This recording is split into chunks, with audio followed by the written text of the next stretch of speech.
So in this video, we want to talk about how to know when it's time to move on to another opportunity.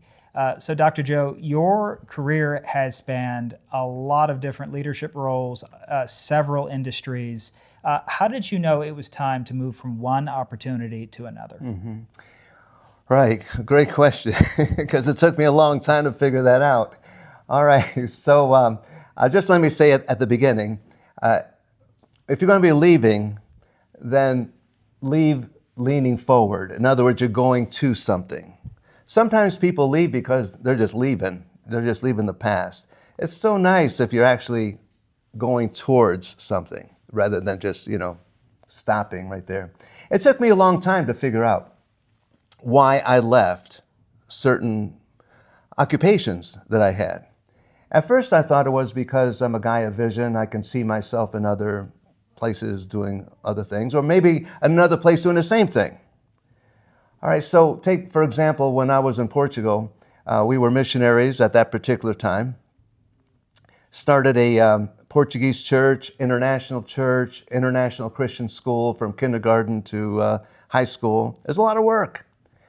And then I got the sense that I needed to do this same thing in another place. So I actually got out World Book Encyclopedia, which is what you did at the time. Before Wikipedia, before the internet? Before anything. Okay. Okay. And so I said, could I do this in Brussels? Could I do this here? Could I do this there? And the door closed. But I still knew that I had to move on. So I did. And I started another ministry. But then also, I began to realize that I needed to do something else. And then I was a trainer at Lear Corporation, and then an Air Force chaplain, and dean of Moody Graduate School, campus pastor at McLean Bible Church. And every single time, I knew that it was time to move on. How did I know that? Because God showed me the gift that He had given to me. My gift is this. I go to a situation where something does not exist, and I create something that wasn't there before. That's what we did in Portugal. I go to a situation where something does exist, and my gifting is to create systems that were not there before, to put order to what was not ordered before, to improve what hadn't been done before. And I just know that when I reach a certain point, it's time to hand the baton off to somebody else who has a different set of gifts than what I had, for longevity of the organization, no matter which organization it is.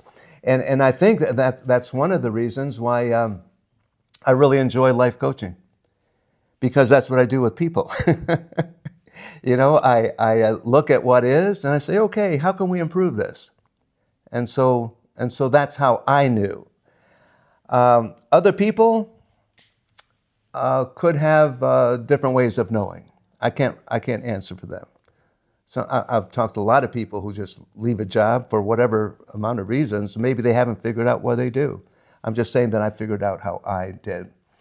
Now let me say that sometimes you don't have a choice.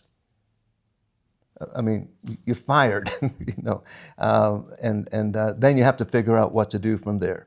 But even then, God's in it. And I think that's something that all of us who know the Lord need to recognize. That when God said He had a life of good works for me, He wasn't fooling around. He said, I have a life of good works for you.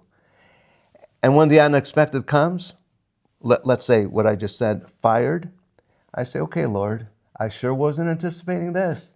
But you know what, Lord? Your life of good works for me has not ended.